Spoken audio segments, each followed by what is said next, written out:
Thanks, everyone. Well, thank you. My name is Mike Collier, and I've got Dan Patrick on the ropes. We're going to beat him. You going to help me?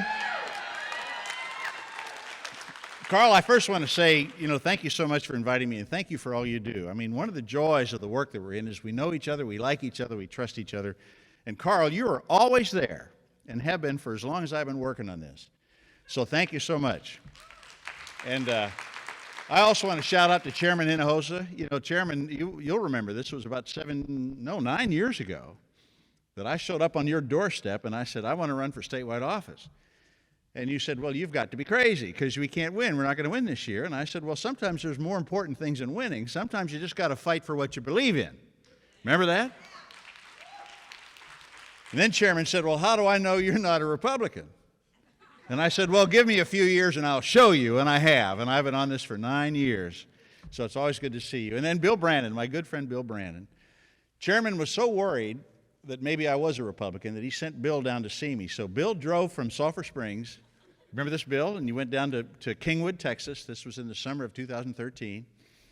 We sat at a Starbucks, and he said, well, do you know anybody in politics? Nope. Do you have any money yourself? Nope. Do you have any donors? No, not really. Well, I think you ought to run anyway. He said, it'll be good to have somebody just go around and make a sensible presentation on property taxes. And I said, okay, Bill, I'll take you up on that offer. So here we are 9 years later, and I'm honored to be your nominee, and thank you so much for your support. And now the job is to beat Dan Patrick, and I can beat him, I can tell you. We have to beat him, don't we? You all have seen the same polls that I've seen in my particular race, 4 points away, and that's very, very good news. 4 years ago, to put this into perspective, at this stage of the game, we were 9 points away. And when the dust settled, we only lost by 4.8. Do the math. This is a winnable race. And we know where those votes are. And we're going to go get them. And a lot of those votes are in rural Texas. And I'm so happy to be here, to be working with you. Here, a round of applause for rural Texas and Democrats in rural Texas.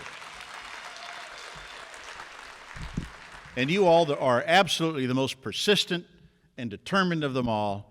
And it's a real joy to campaign with you, and I'm looking forward. We're going to be barnstorming again in a big way starting in about 5 days.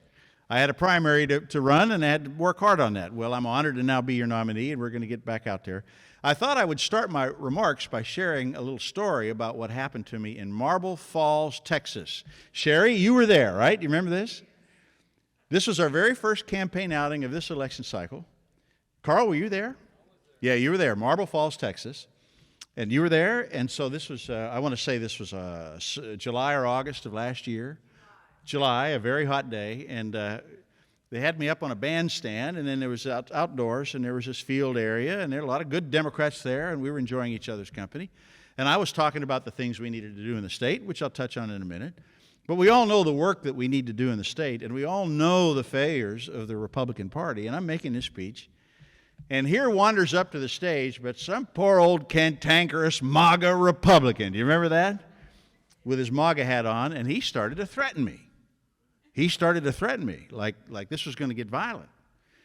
Well, they don't teach you in candidate training how to handle that. I didn't quite know what to do. I stood there with my microphone in my hand, and I thought, well, I'm not sure exactly how to deal with this. I didn't feel threatened. I figured I could lick him. But then it occurred to me, and I said, look, where's Dan Patrick? I said, has Dan Patrick ever come out to talk to you? Has your Republican ever come out to talk to you about public schools or ever talked to you about water infrastructure? Has he come here to talk to you about the grid? Has he ever come here to talk to you about the problem we have with property taxes or that we should expand Medicaid? Has he ever come talk to you about anything? Dead silence. No, well, I still hate you because you're a Democrat. Well, we won't get his vote. And perhaps he'll be out of jail soon. He got into trouble. They arrested him. But we don't need his vote. But what we need are the votes of Texans who know that the state affects them in their lives. It's a very simple proposition. This, in my opinion, is how we must campaign and go out and say the following sorts of things, like Democrats are for great public education. You with me on that? Any teachers or retired teachers in the room? Put your hand up. First of all, thank you so much for making the decision to teach. It's absolutely essential. And I want everybody to know, and I talk about this everywhere I go, let's talk about retired teachers. Retired teachers don't get Social Security. They don't get survivor benefits on Social Security. They're dependent solely on the state, and they haven't had a cost of living adjustment in nearly 20 years, and that's wrong, and we're going to fix that. Right, teachers? And we need smaller class sizes so teachers can teach, and we need special education teachers so that teachers can do a good job and tend to the students properly. And we need counselors that build relationships with these children, and that's one of the ways we're going to stay safe. And we have to make sure that our schools are safe, and we don't do that by arming teachers. Teachers don't want to be armed to stay safe, do you? No. And in rural Texas, Texans are passionate about public education, and they don't like vouchers because vouchers are for vultures. Have you heard me say that? So we're going to fight hard for public education.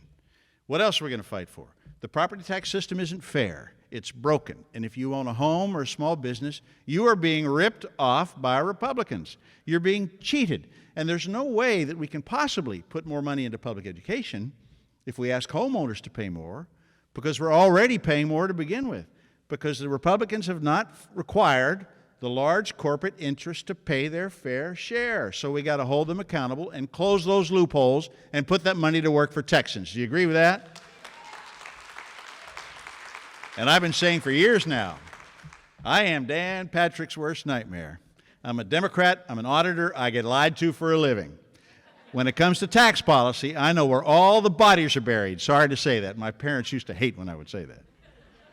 So we're going to solve that problem. What other problems are we going to solve for rural Texas? Let's talk about expanding Medicaid and hospitals closing.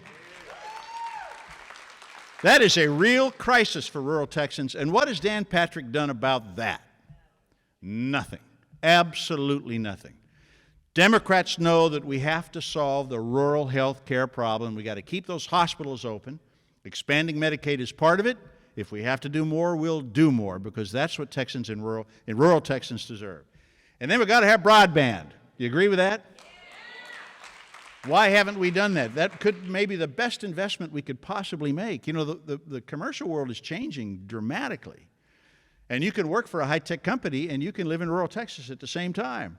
Raise your family there, be a great member of the community, go to restaurants and pay taxes and do the rest, but you have to have internet to do that. We'll be left behind if we don't do that. So expanding broadband solves all sorts of problems. Let's talk about water. Water is a disaster. You know, I talked about water for as long as I've been working on this, and nothing's being done about it, and now we have another hot summer. And I can tell you, farmers and ranchers get really hurt by this. Bankruptcies are coming. They're selling their cattle. What have we done about water resources and water infrastructure? We have outgrown our water capacity in the state. Now, are we going to fix it, or are we not going to fix it? I say, Democrats say we're going to fix it. You with me on that? I'm not sure what else I've left off. What have I left off? Oh, we have to fix the damn grid. I think you can agree with that, right? I think we need criminal justice reform. I see my good friend Susan Hayes here. I think we need to legalize marijuana. Anybody for that? I'm for it, and I've always been for it, but I confess I tiptoed around it 4 years ago because my dear mom was still living then, and I didn't want to get back into me in the 70s in the UT campus. But now she's in heaven helping me up there, and I can honestly say that I have felt we needed to legalize it ever since Pink Floyd came out with their first album. And as Paul Harvey would say, now you know the rest of that story. So Susan, you and I are in this together. By the way, I'm delighted that I saw Jay Kleberg. A round of applause for Jay Kleberg. And very happy to have seen Janet Dudding, who was here a while ago. We had a chance to say hello. And we have Luke Warford. And then we have, who am I missing? Rochelle Garza, that I've campaigned with. And then there's this really, really bright fella from El Paso. He's going to go a long way. Beto O'Rourke. Is this a strong ticket or what? This is a ticket that we can be proud of. And the great local candidates that are running, which is just fabulous. So here's the deal. We got to win. Because not only do we have the problems that I mentioned, which are not new. There's no surprise in anything that I said. And by the way, there's not one of your neighbors out there that would take issue with anything that I have just said about fixing the grid and water infrastructure and public education and expanding Medicaid and making sure that property taxes are fair, there's not one thing any rural Republican would object to in what I just said. The problem is that they don't know, and they're going to find out. All we have to do is win and give them a taste of good, community-oriented, sensible leadership. It'll change everything in the state, and in 3 months, that's what we're going to do it. Do you agree with that?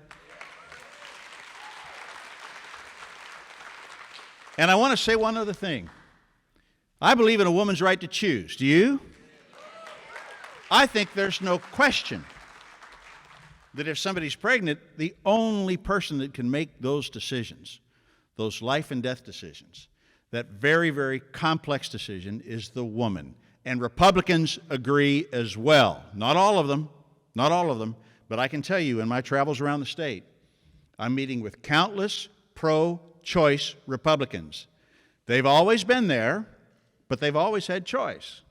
That's been taken away, and they're coming across and they're voting for us because that is morally the right thing to do. Freedom is always the right thing to do. Do you agree? And also the freedom to live and love as you wish. For the LGBT community, the freedom to live and love as you wish, in freedom, not to have the legislature tell you. And the freedom to vote, and the freedom to have your voice count by getting rid of gerrymandering. That's what Democrats are for, right? We stand for freedom. And again, and again, and again, there's nothing in that that your Republican neighbors would object to. Nothing. We just have to hold our heads high as Democrats and tell our story, and you watch. And those Republicans will come running because they'll realize that we are right, and that's why we're Democrats, and that's why you're so good for this state. Do you agree? So I'll come out to rural Texas all day long, and I can't wait to see you on the campaign trail. Now, I'm told that we can do some question and answer, which is my favorite part of the evening, or afternoon. Does anybody know where I am or what time it is? I know where it is, almost noon, McLennan County. We have some time for some question and answer. I'm sure I left some things off, so I'd love to get into it. Aaron, please. What is your proposal to get rid of gerrymandering? Get rid of gerrymandering. I am so glad you asked that.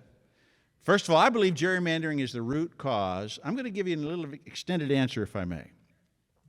That's the luxury of question and answer. I can get really geeky on you without anybody objecting. I think that gerrymandering is the root cause of our political crisis in this country. And the reason why I believe that is the system produces partisan warriors and not statesmen. If you are a representative and you go to Austin or you go to Washington, and everybody in your district is your party, then your incentive to get reelected is to be a warrior. Fight the other party. And that is why it isn't working. Now imagine if we didn't have gerrymandered districts. Imagine if we had an independent redistricting commission. Draw our districts so that every voice and every vote counted. Then you would have representatives that go to Austin or Washington. They do their best, and they come home to a district that has both Democrats and Republicans. In order for them to keep their job, they have to bring people together. You don't get reelected by tearing people apart. You get reelected by bringing people together and finding common ground. That would produce a political world full of statesmen and stateswomen instead of partisan warriors. And I can't think of anything more important as Lieutenant Governor than to fight for a Texas that has independent redistricting commissions and do that now. Do you agree? And I'll say this, Democrats know this. Many Republicans know this too, because they recognize that we have a real crisis in this country and that we have to do something about it. And so I think we go to an independent redistricting commission and we'll fight like gangbusters to do it. And thank you for that question. Thank you. Cedric. What is your opinion on the down-ballot ticket? Well, we got a strong down-ballot ticket. Witness my friend Cedric and Aaron. No, I think, listen, we're all in this together. And I don't view it as a sort of who's on whose coattails? Let me put it that way. Who's sitting on whose coattails? We are sitting on the coattails of the down-ballot candidates because you are the ones that are boots on the ground, knocking on doors, building those relationships, day in and day out, projecting our values into the community, and that is so important. And so I'm very, very appreciative, and I want to say to folks that are thinking about giving money, don't send me money, Send it to Cedric, send it to Aaron, send it to your down ballot candidates. We can raise money. And with my team as a witness, I've been saying this for years everywhere I go. I mean, if you're running statewide, you have access to donors. So that's my job, is to get them to contribute to this. But if you have a relationship with your statewide candidates, give them money. I mean, it matters so much, not just that they can spend it to get our message out, but there's a real psychological boost. It's a way to say thank you. And if you set up a monthly payment, then you get to say thank you once a month. And so, great question. Sherry? Mike, what will you do on your first day in office? I'll read the tweet that you sent me that morning. Or text. Sherry sends me a text every morning. Here's the hot news flashes overnight. Be prepared. Every morning I get a text from Sherry. No, the question is, what's the first thing you'll do? I'll say this. That's a pretty standard reporter's question.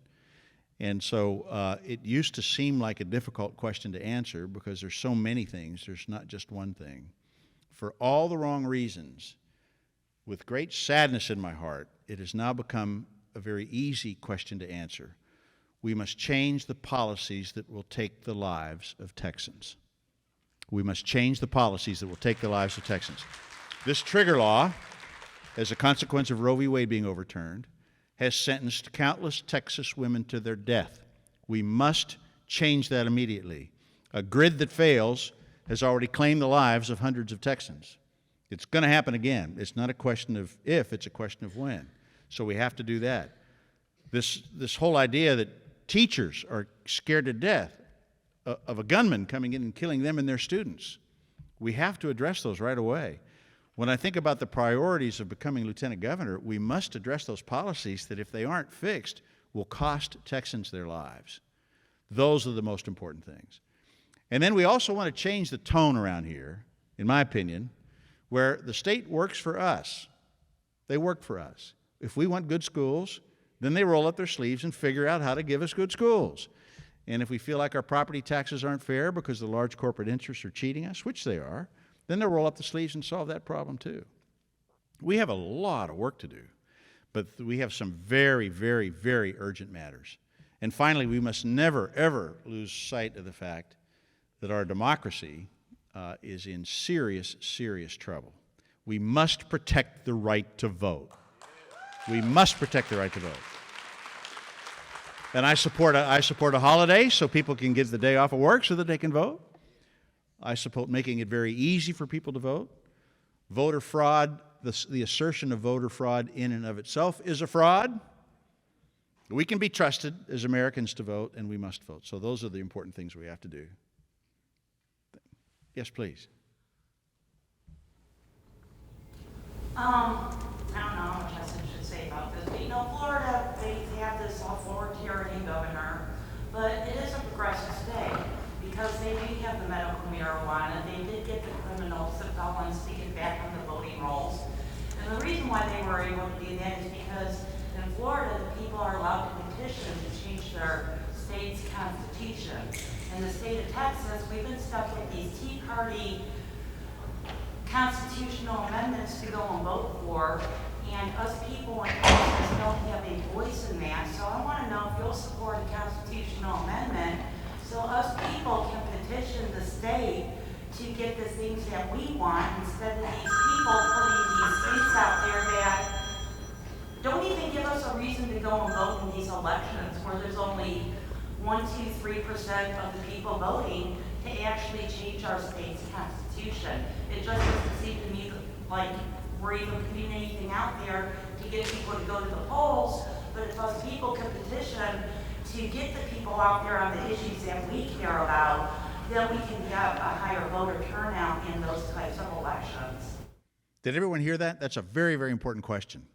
And before I answer it, I want everybody to know what the question was, so we'll repeat it. I'll repeat it with the microphone.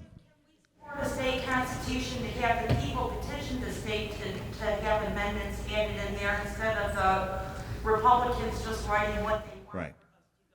Yeah, the question is, can we have it so that citizens petition to amend our Constitution so we're not beholden to a gerrymandered legislature that does not represent our point of views? The answer is yes. Absolutely. Thank you for that, and the answer is yes. Can you be more specific about developing water resources that you mentioned in your speech? Yeah, so water resources, well, that's a hard issue, and it depends on where you are. How do you solve the problem? For example, if you go into West Texas, there's a reservoir that we rely on, the Ogallala Reservoir. It's being drawn down at a rate that means it'll go dry. So we have to get water, we have to recharge that reservoir. If you go to the Gulf Coast, we have more water than we can handle. We have floods and we have problems. And then if you go in Central Texas, you have a problem where you have communities that are outgrowing their local resources. So they go out into the farming community and get these water developers, which is a real problem for the farms because the way the water works in Texas, it's called the big well rule. You know, you can drill a well and drain water from all sorts of land around you, and there's nothing to prevent you from doing that. And then we have real issues with conservation. We waste water like you can't believe because of land use and many other things. So to solve the water problem, we have to solve all of those problems. We have to do it all really quite well. We have to learn to manage the water more than we can lead. Storm surge protection and drainage in parts of the state. Where I live in Houston, we need storm surge protection and we need drainage. You go to the Rio Grande Valley, they have a drainage issue that's terrible, so we have to solve that problem. We have to be able to move water to parts of the state where you can recharge. And then we have to change the water usage rules so this big well rule, it's called the rule of capture, doesn't unfairly penalize farmers and ranchers who need that to keep their running. And then we need conservation, which comes down to land use and so many other things. We have to do all of those things, Carolyn, and we have to do them well. And it's not easy. It's a little bit like climate change and energy. You must first decide that we have a problem that we need to solve, and then spend time talking about it and doing all of the complex things that you have to do and getting communities to do it. So the answer is in there. There's not a magic wand, but I will say this, you start by dealing with storm surge protection and conservation. I mean, if we just did conservation, we'd buy ourselves many years before we could deal with the more complex aspects of that. Right behind you. Yeah. If you are elected, will you pledge to try to get Texas to join a few of the other states that have dedicated their delegates to the Electoral College to vote for the person who gets the popular vote in the nation? Interesting question. Well, that's the first time I've seen that. So I don't know. I'll have to think about it and get back to you. I honestly, I haven't been confronted with that question before. So allow me to think about that and come back to you. What do you think? Tell me. Well, it's a way of getting around having to have a constitutional amendment. If Texas joins, I think, the 19 or 20 other states who have passed a law saying that their electoral candidates will vote for the person who won the popular vote rather than Right. people that their state vote. Well, I would say this. I mean, one of the luxuries of having run for 9 years is that if I don't know the answer to something, I can say I don't know the answer, that I haven't really thought about it. So I'd like to hear your point of view more fully, and then I'd like to get to talk to others and come back to you. It's a great question, and I'm glad you have forewarned me because I do intend to get elected, which means in about 120 days I get sworn in and I have to deal with these issues. So I'm glad you brought that to my attention.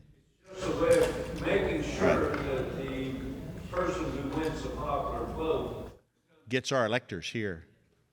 Yeah. Thank you for raising that. And I will do my homework, and I will tell you my point of view. Thank you. Yes, right next to you. What will be your approach for broadband, which I believe the biggest issue in rural Texas?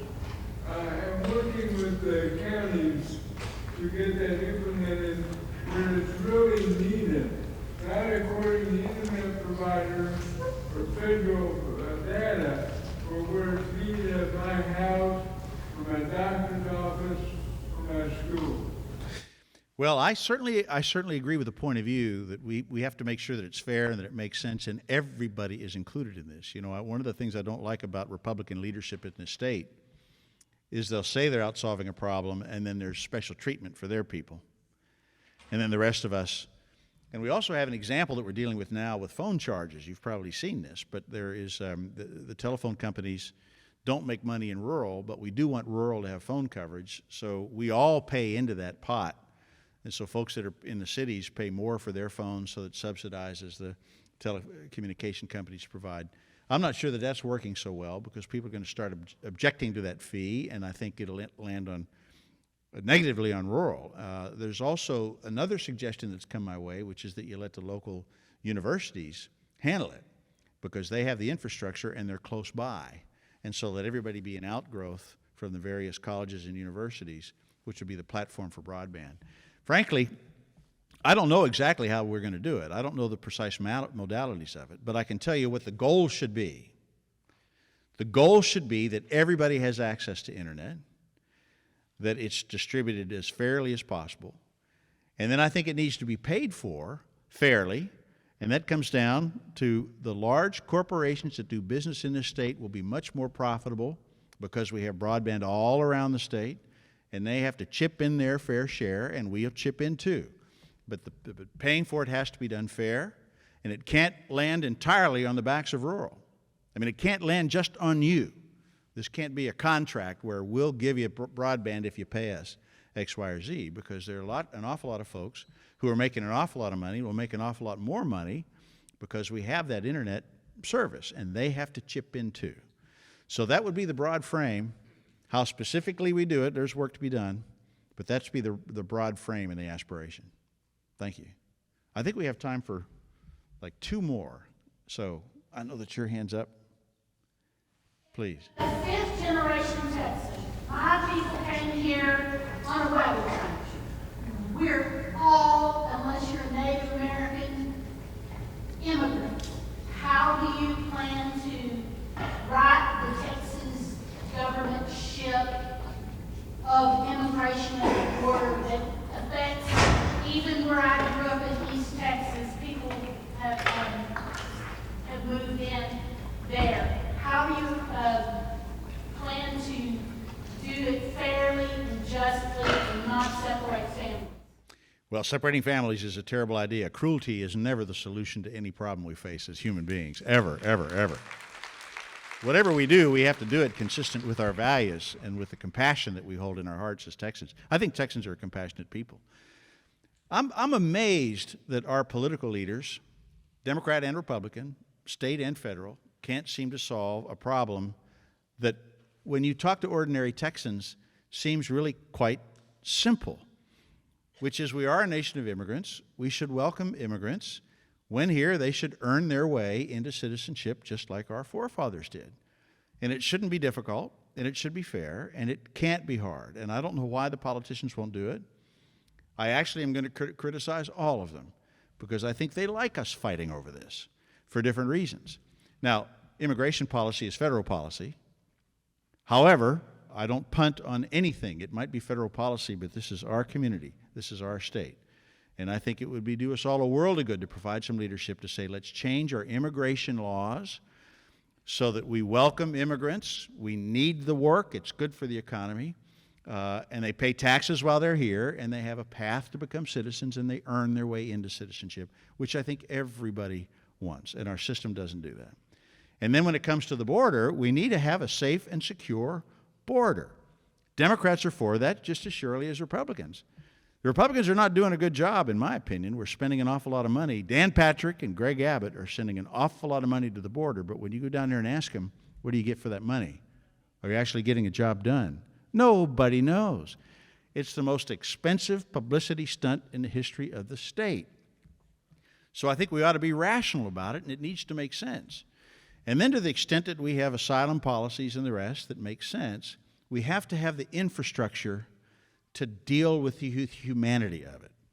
And I can tell you that I went down to Brownsville, or no, I think it's in McAllen. I went and saw Sister Norma Pimentel. She's the head of Catholic Charities down on the border. She deals with families that come across, if they have children, They present themselves to the Border Patrol.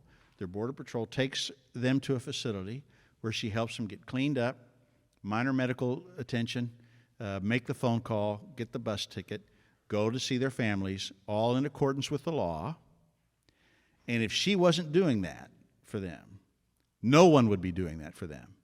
So we don't have the infrastructure. And a big part of our not living up to our values as Americans is that we don't have the infrastructure to deal with the human beings. We can't even enforce our own laws without resorting to cruelty, which is just not right.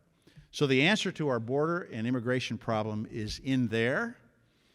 And I'm very critical of Abbott and Patrick, who don't really seem to wish to solve the problem. They just want to earn votes by making people angry. And it doesn't matter whether we have a Democrat or a Republican in the Oval Office. The Lieutenant Governor should be on the phone with the federal government and the President every day of the week until we work together to solve the problem and stop trying to make politics out of something that affects people in their lives. That's what I think. Thank you very much. Okay, I think one more question. If there's one more question, and then we'll... Yes, sir. I live about 20 miles west of here in the middle of Limestone County, which is the middle of nowhere. When we built the house, we had to have the electrical system extended, so we're on the end of the line. If a tree falls in Limestone County, you're not going to hear from us. Anyway, so I have solar panels on the house now. And we also catch rainwater. That's our sole source of water where we are, which is good. And anyway, we have solar panels on the house, but we got them because the federal government gave a tax incentive for increasing solar panel usage in residential areas. And so when the government releases money like that, there's all kinds of companies that pop up to help you spend it. And so I was overcharged for the solar panels, and it was installed by incompetent people. But what people don't know is when solar panels are overproducing, they're feeding power back into the grid. Right. Now, I'm a retired electrical engineer, and I believe we can do a lot to fix the damn grid by having increasing residential solar and wind power in houses and have kind of a distributed system. Would you consider that as an alternative or a possible way to fix the damn grid? Oh, absolutely. Absolutely. That's one of the major things. Absolutely.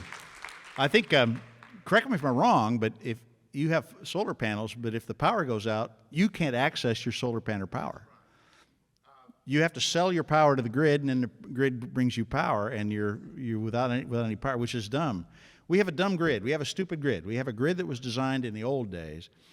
We need a smart grid because, there's a couple of things that are happening in the state. One, if you look at the portfolio of generation that's renewable, intermittent, wind and solar, it's now on a hot day above 30%. In terms of, so the wind production from wind and solar is about 30% of our total electricity. Our margin, our power margin, in other words, the excess that you want, a little bit of excess to make sure that if you misjudge demand, the margin's only about 8% on a hot day. So if your intermittent is 30%, your margin's 8%, you don't have margin. That's the heart of the problem. So how are we going to turn wind and solar into power sources that are reliable under all conditions? And that's smart grid technology and storage. That has to work together. And so I've heard it referred to as virtual generation. I really, really like that. Where we might not have enough generating capacity when it comes to the old gas generators and coal generators, but we've got enough solar, we've got enough rooftop, we've got enough cars, Ford F-150s with a battery in it. It's charging when we have more power than we need, discharging when we need that power. So what we need is a smart grid technology that we don't have, and we need to invest in it very rapidly.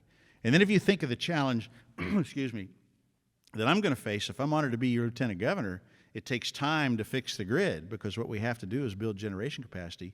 So we're going to be very, very alert to short tents for poles. You know that expression, the long pole in the tent, short pole in the tent? We're going to be looking for those quick hit investment technologies that immediately take the pressure off the grid, and smart grid technology as you suggest, will be at the heart of that. So I completely agree. And boy, we got to fix the damn grid. Okay, I'm getting the high sign. Carl says I got to go. I just want to leave you with one thought. Anybody here from West Texas? Anybody from West Texas come here? Okay, West Texas. I want to tell you a story about campaigning in rural Texas from 2018. One of my favorite stories. There's a little town between Amarillo and Lubbock called Tulia. You ever been to Tulia? So you can buy gas and a Subway sandwich there if you need to. So we were running around 4 years ago. We weren't spending any money campaigning. We were going to West Texas, but we didn't expect anybody to know me in West Texas because we didn't have the money. And so we stopped in Tulia to get gas, and the old man went in and bought sandwiches. That's me. And I was carrying the sandwiches back out to the car. And it was nearly Election Day. And here comes this Republican in an old pickup truck. I could tell by the bumper stickers and the hat he was wearing. This guy's a Republican. And he drives up to me slowly. I thought, uh-oh. And he rolls his window down. And I thought, uh-oh. And he says, "Hey, are you Mike?" That's how they say it in West Texas. And I said, "Yeah, why?" Wanted to let him know I spoke the way he did. He said, "I hope you beat that scoundrel." And he drove off. That's a true story. And we can beat him. With your help, we can beat him. So thank you so much for your time. I really enjoyed it. I learned a lot. Let's go out there and win this, okay? All right, thank you.